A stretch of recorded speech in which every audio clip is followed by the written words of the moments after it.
Welcome in the hands-on reinforcement learning with Java 12. My name is Tomasz Żelek and I am a software engineer programming mostly in Java and Scala. I am a fan of microservices architecture and functional programming. I am working with machine learning algorithms on production for 3 years in past. So let's see what we will learn throughout this course. This course will consist of 5 sections. In the section number 1, we will do a deep dive into reinforcement learning with Deep Learning 4J library and particular RL4J library. So we'll be looking at the deep learning use cases and what is it.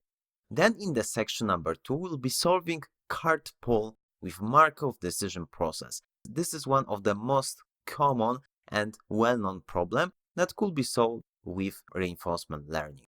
Then section 3 will be about using project Malmo with reinforcement learning for cliff walking problem. So we'll create a bot that will be able to walk the specific path in an optimal way. Then section 4 will be about creating decision process for stock prediction with rewards using Q-learning, so yet another technique. In the last section, we'll be leveraging Monte Carlo tree searches and temporal difference TD in reinforcement learning.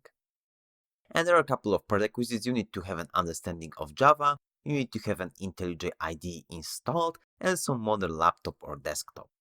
So this course is for developers, data scientists, machine learning practitioners, or deep learning practitioners who are familiar with AI and machine learning concepts and want to extend their skill set to reinforcement learning.